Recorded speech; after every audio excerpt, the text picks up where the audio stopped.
Welcome to episode 3 of our great big 2023 American road trip.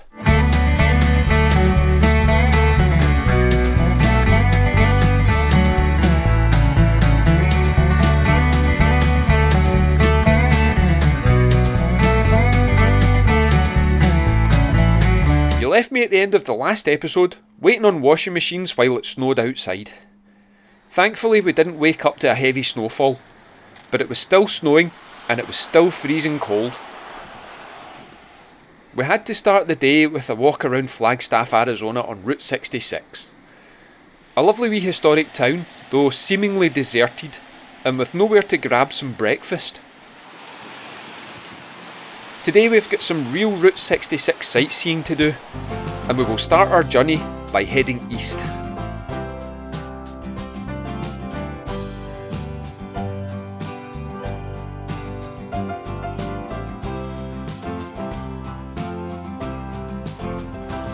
The first stop was the abandoned Twin Arrows trading post, though sadly it's now Lone Arrows trading post.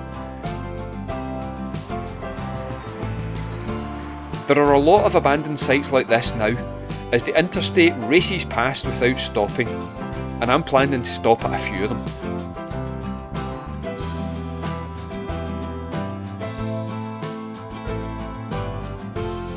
Make our way back onto I-40 to travel 20 miles up the road. We pull off at the place with an amazing name, Two Guns, Arizona, and this is the Graffiti Garage. We have a look around here and then we head for the Apache Death Cave, which is just nearby. It's genuinely called Two Guns, Arizona. This is what's known as the Apache Death Cave. An Apache group hid here after attacking a Navajo settlement, and after being found, the Navajos blocked the entrance and started a fire, suffocating 24 Apaches in this very cave. It was a zoo and a gift shop in the 50s and 60s, but it's now deserted and freezing and blown a hoolie, so back to the heaters in the car. The next stop today was thankfully indoors, or at least it was for the museum, before we went outside for the main event. This is Arizona's Meteor crater, and it's breathtaking. It's almost a mile wide and 560 feet deep. Impossible to give you a sense of scale on this screen, but this is a life-size spacesuit at the bottom of the crater. Formed by a meteorite around 50,000 years ago, it is a truly astonishing sight, but it's still freezing. We continued along Route 66, more stopping at abandoned sites. This is the abandoned Meteor City trading post on old Route 66, with the brand new I-40 just to the right that bypassed it. We didn't hang around for too long, it was abandoned after all, and look at the length of that train in the background. Back on the road for our next destination. We drove along I-40 for about another 20 miles. And then we pulled into a place that you've probably heard of, but you might not remember why. This is Winslow, Arizona. You know, Winslow, Arizona from the Eagles song Take It Easy. And yes, you can stand on the corner in Winslow, Arizona, for as many pics as you want. I was standing on a corner in Winslow, Arizona, with such a fine sight to see. It's a girl, my lord, in a flatbed Ford, slowing down to take a look at me. Come on, baby, don't say maybe. You got to know that your sweet love is gonna save me. We had dinner in Winslow as it was early evening by this point. We only covered about 90 miles today, but we stopped a lot and we haven't finished stopping yet.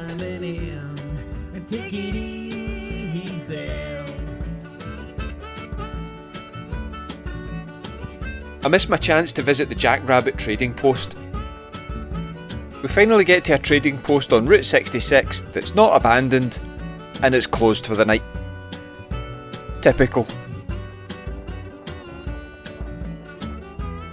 But we still got out and had a wander around. Still plenty to see. Told Joanna I was taking her photo, see how long it takes to realise I'm taking video.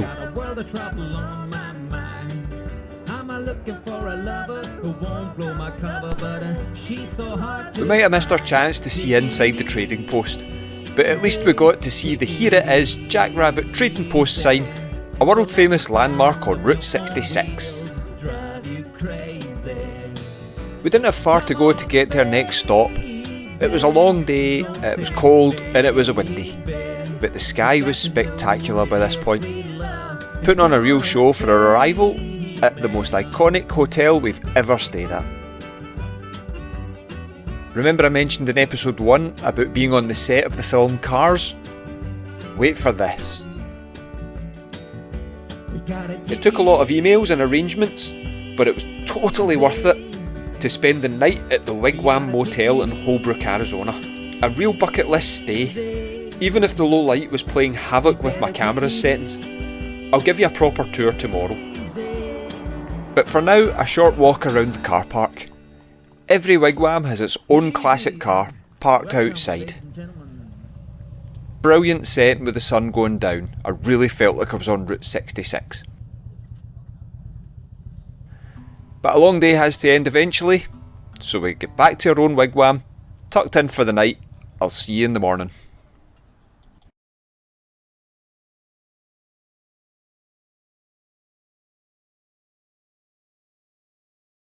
Day 11 and a lovely comfy night's sleep. I thought I would give you a tour of what the inside of a wigwam looks like.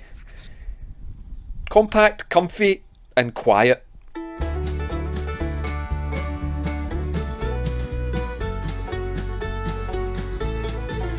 But not the easiest place to shave in the mirror.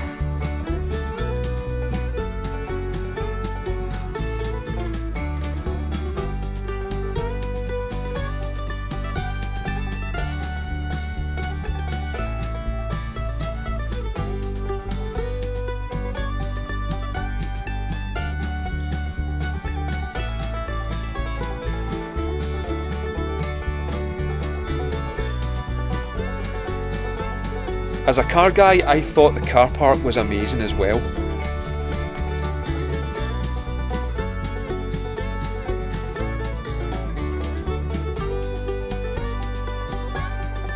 If you get the chance, spend the night here. As well as the Wigwam Motel, Holbrook is famous for being at the gateway to the Petrified Forest National Park. Because of this, there are a few businesses selling petrified wood and gemstones.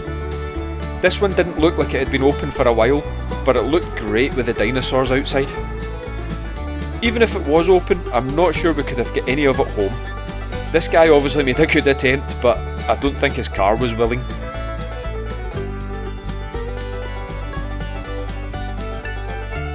We couldn't pass by without driving through the national park. But unfortunately again the weather turned on us. It was still worth it. The area is littered with petrified trees and sometimes you just have to accept the frostbite.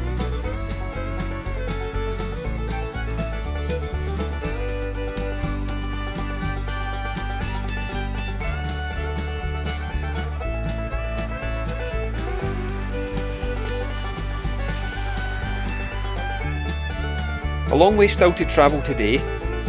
We had another Walmart sandwich for lunch and then got a wriggle on and passed into state number 4 at the New Mexico border.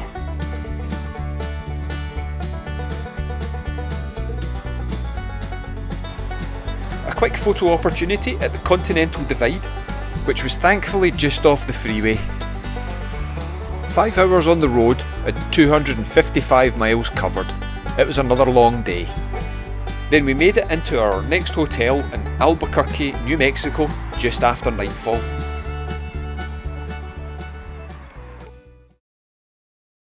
Day 12 and the weather was improving. A lovely sunny morning in historic Old Town Albuquerque and the town square.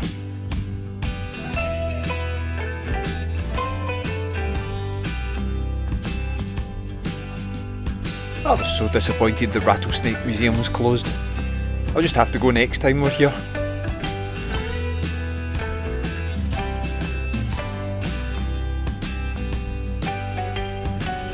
Now, at this point, I have to make an admission, and I hope you don't think any less of me. I have never watched Breaking Bad. There, I've said it. Now, this becomes relevant as parts of Breaking Bad were filmed in Albuquerque, and in the Old Town Plaza is the Breaking Bad shop and museum. Now, Joanne's a big fan of the show, and she loved this. I enjoyed it too, but some of it was lost in me because I had no reference.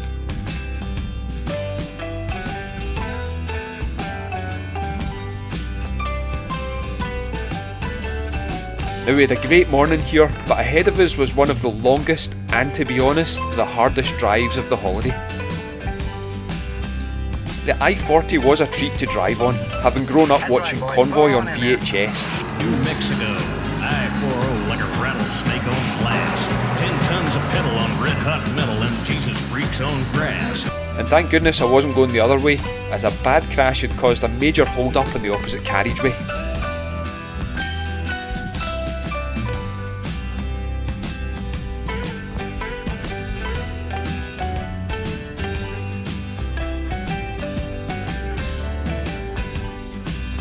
After a stop at Klein's Corner, we switched on to Highway 285. I started to think we were in a computer game.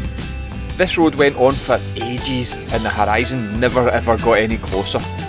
If you watch the clock in the bottom right hand side, this is only an hour's worth of what was a 2.5 hour drive, and the road barely changed the whole way.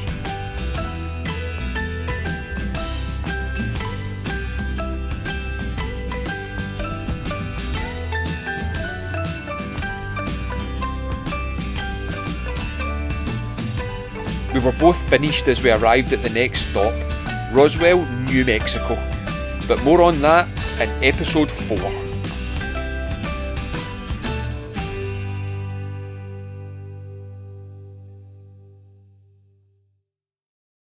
Remember to hit that like and subscribe button so you don't miss out on the next instalment of our epic road trip.